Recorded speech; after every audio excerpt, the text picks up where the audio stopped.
Hello everyone, my name is Jenna, and I haven't done one of these in a hot minute because there really wasn't a lot of people listening, so this one I'm going to promote and hope against hope that more people pay attention to it and it reaches the right people.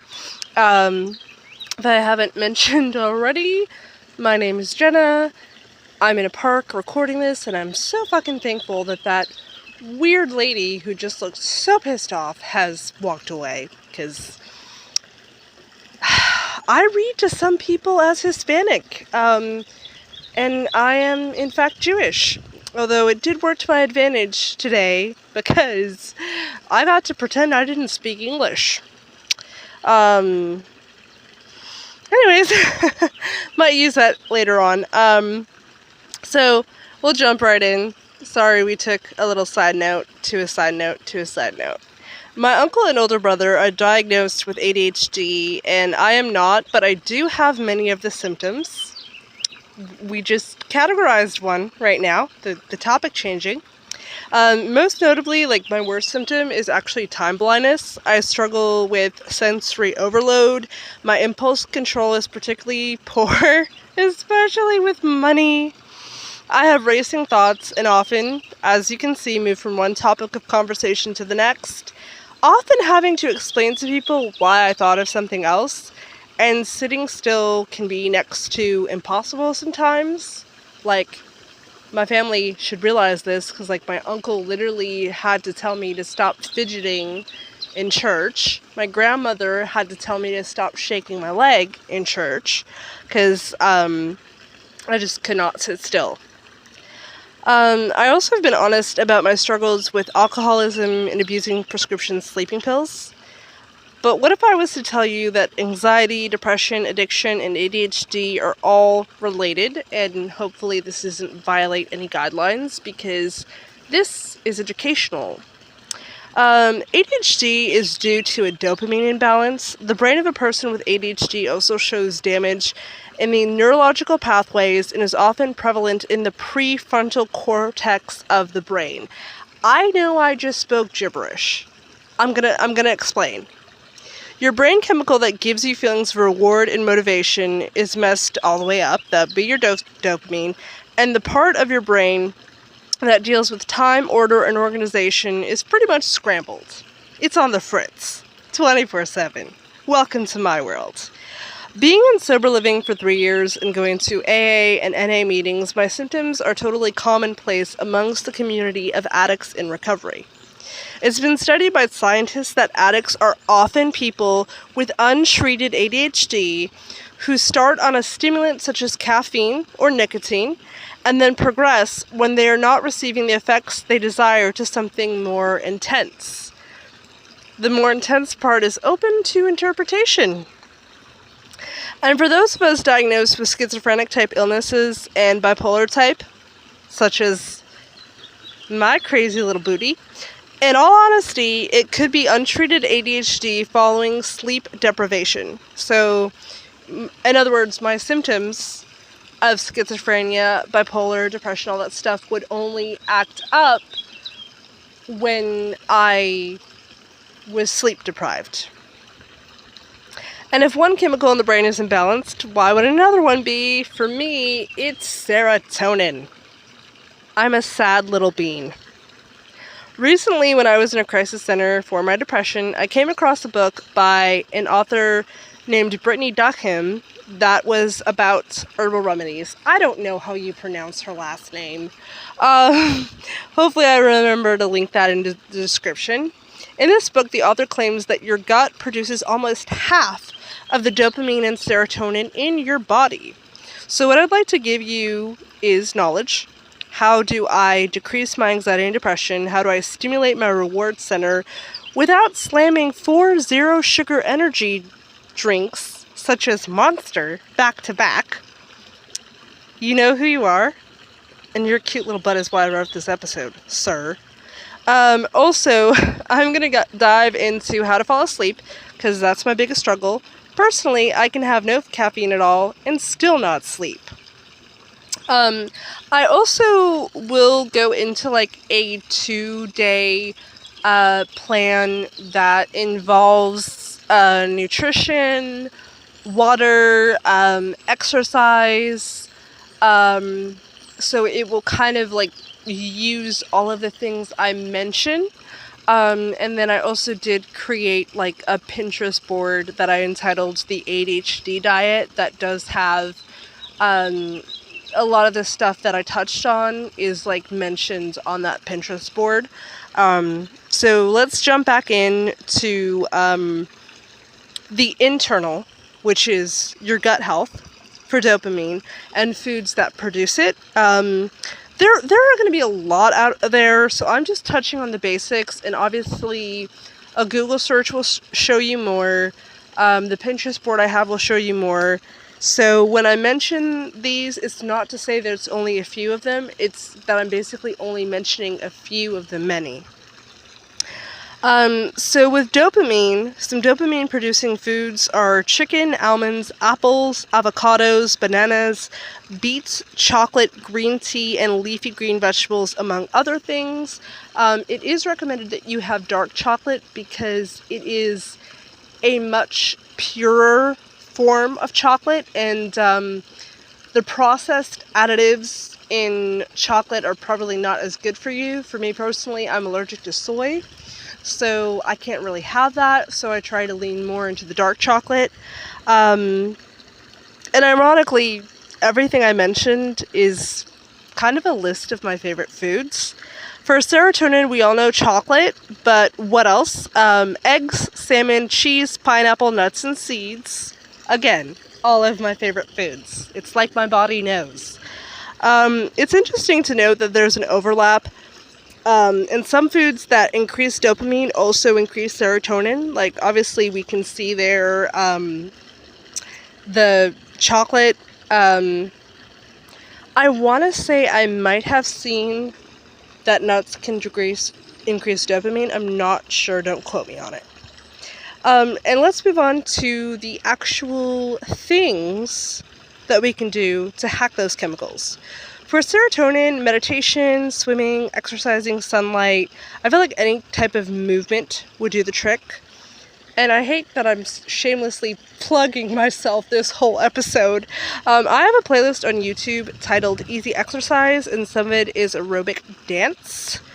For dopamine, completing a task, doing self-care, which if you want a simple way to do both, I'd recommend the Finch app. My Finch, Eden, is a toddler now, and I am upset. I wanted them to stay little forever and ever.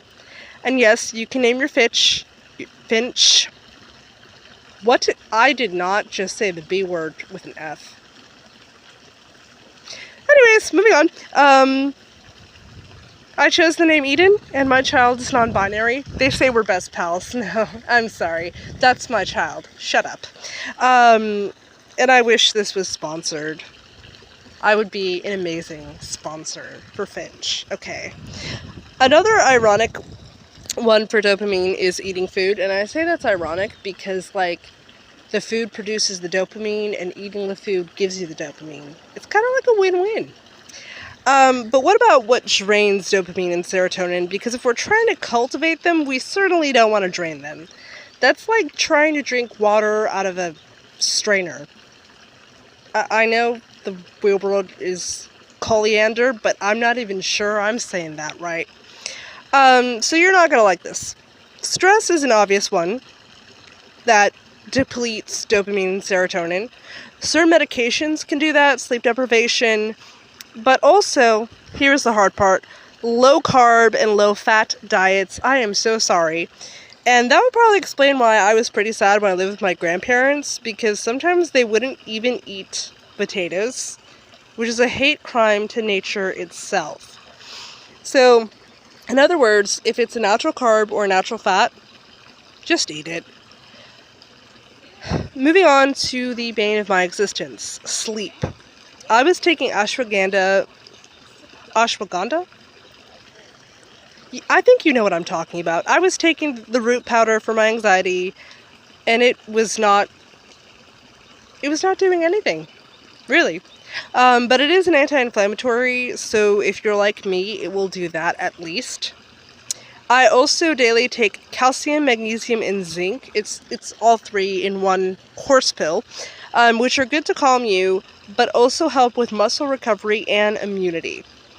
Taking B vitamins is also very important because they not only give you energy, but they boost the production of melatonin. Don't quote me on this, but you can actually lose melatonin by blue light exposure, so think TV, tablet, cell phone. So with that being said, you probably would dip into having a B vitamin deficiency. If you have a B vitamin deficiency, you're not producing the melatonin. It's just a never-ending cycle. If you want to eat something to sleep, dairy, sweet potato, turkey, and chickpeas may help. If you want a hot drink, then there's sleepy time tea or valerian root tea. There's other ones such as like chamomile, possibly fennel seed. Fennel seed I would say more so because it's very good for your guts. So it might, if you're helping your gut, and let's say you already have gut problems because you're me, that might help, calm you down enough to sleep. I feel like the warmth of the liquid is probably what helps you sleep, because I've also heard taking a hot shower before bed is supposed to help you sleep. It's recommended no blue light 1 to 3 hours before bed and no exercise 6 hours before bed. If you're so inclined, there are yoga poses that promote sleep. So instead of doom scrolling TikTok like your name is Jenna, put the phone down and read a book. Having discussed those things, what about coffee? Because some of us claim that we need our stimulants. According to the internet, it's pretty much a nutrition thing. What they mentioned were more so, I believe, minerals, magnesium, iron, and zinc. So basically, nutrition and movement are super duper important. And I'm not saying you need to join CrossFit or become a bodybuilder. Ugh. I just say that, as in, that just sounds horrific, because, if you expect me to give up sugar and, sweet potatoes, you're out of your damn mind. So, you can, if you want to move, you can walk, you can power walk, swim, dance. You're allowed to have fun. It's your body and your choice. Choose well. I realize we live in a world of comparisons, and the images we get of bodybuilders and fitness instructors are heavily edited. I'm a bit of a film nerd, so we're going off on a tangent to just kind of explain how unrealistic what we see on television is. Henry Cavill was extremely dehydrated just to make his muscles pop for the very iconic bath scene in The Witcher. And if I'm not mistaken, Chris Evans had to do similar for Captain America. Literally not having any water at all that day, and gradually limiting their water intake. For Henry Cavill, he claimed that he could actually smell water, that he was so dehydrated. For myself as a woman, when I look at, the women that are super fit, I feel like there's a stopping point for me. And I know this is a side note, this is a rant, but if we're talking about nutrition, we can't talk about nutrition without talking about fitness. If we're talking about fitness, we can't talk about that without talking about body image. For me, I haven't been flat-chested or flat-bottomed for as long as I can frickin' remember. And if it means I have to have a little belly so I can keep my curves, I will. I'm giving a lot away already, but I currently weigh 168 pounds, and I'm under 5'4", let's just put it that way.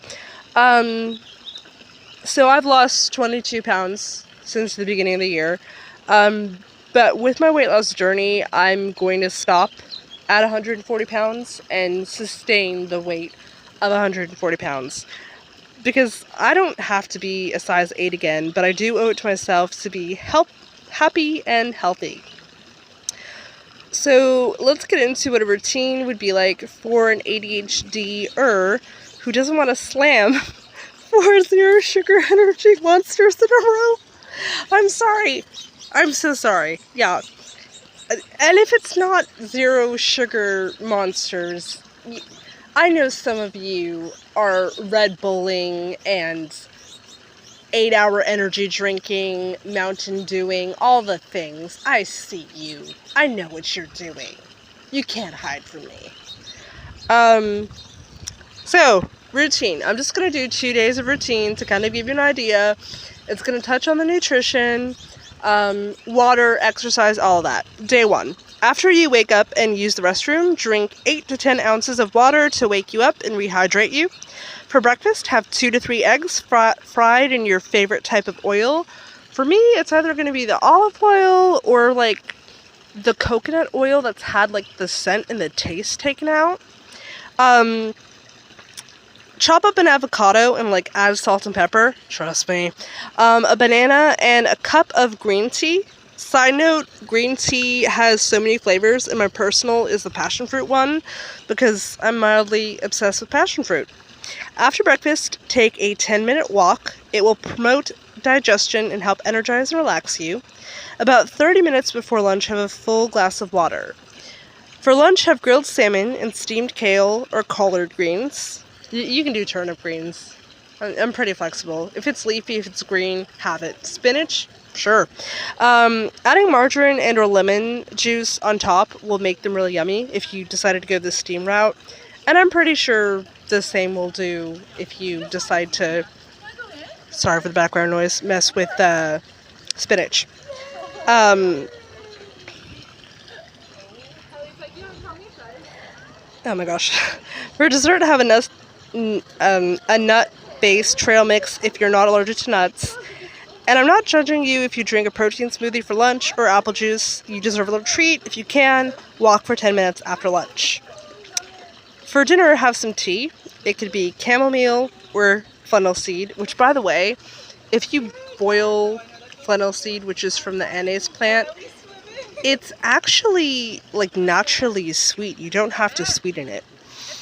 Where am I? I lost my place in what I was reading. Eat some turkey burgers for dinner. Pan-sear sweet potato and chickpeas. I don't think you have to pan-sear the chickpeas, but I'm not saying don't do it. But yeah, with the chickpeas, you can add a mixture of olive oil and apple cider vinegar. Just like go light on the vinegar, heavy on the olive oil. You can add like chopped onion to the chickpeas if you're one of those weirdos and you want to raw dog it, or you could grill or caramelize the onions first. Before bed, do a 5 to 10 minute meditation. It can be guided, and read a book as you listen to your sleep sounds. And I'm not going to assume, but I personally listen to the sleep sounds. Day 2, water before breakfast. We're doing a breakfast smoothie. You're going to mix your choice of dairy or dairy-free milk, which, if you're me and you're doing dairy-free milk, it's going to be vanilla almond, because it's the only decent flavored one. And so you add the dairy first, a banana, as much dark chocolate as you want, go nuts, beets, probably boil them first, have to check into that, chia seeds, strawberry, and a peach. You can add a carrot, but that would be like a little bit too veggie, but like, it's yours. Go nuts if you want to. Also, it's very hard to pay attention because there's kind of like a little pond, waterfall type situation, and 2 golden retrievers just like jumped in and were having a blast. And it was the cutest thing I have seen all day. Anyways, so we're doing the smoothie. If you want to do eggs, mix it up and make like hard-boiled eggs. And I will recommend that whenever you make hard-boiled eggs, make a lot of them. Make 8, make 10, make the whole 12, dang it.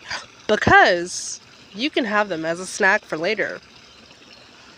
You can do salt and pepper on them if you're weird. I just do salt. I don't really pepper isn't like really, side note to a side note to a side note, pepper is not my thing.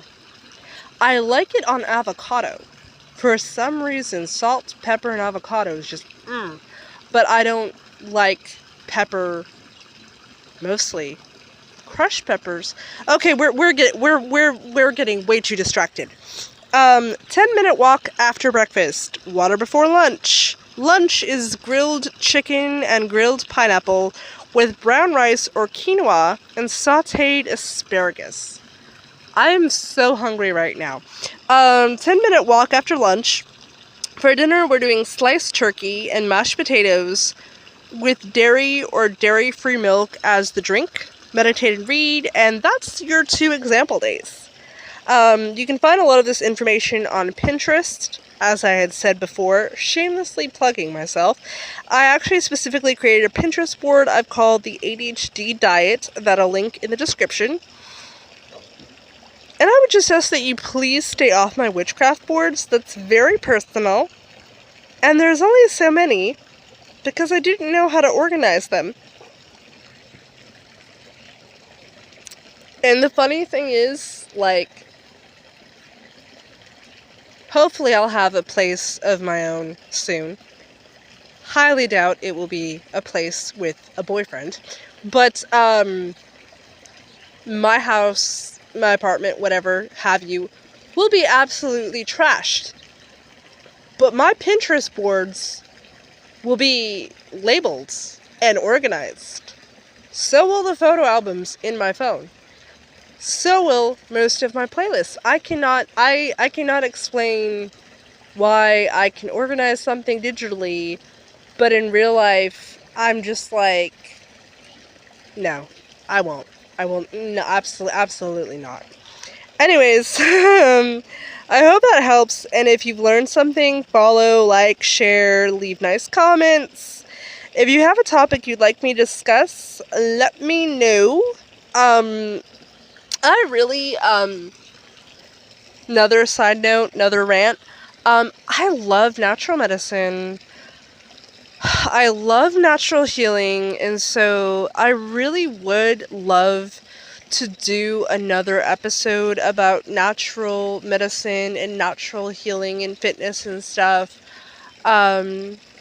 Because currently I'm at the phase of my life where it's fitness pizza in my mouth and not actual fitness. And I just really want to, like, be as humanly helpful as possible, because I have had the pleasure and the honor of being privy to a lot of knowledge of resources, specifically in my area of Middle Tennessee, but I'm pretty good at, finding resources in other places as well, so I would like to be more helpful if someone really needs that. Anyways, do something that makes you smile today. Within the confines of the law, because I don't want to be an accomplice to your shit, okay? Have a great day.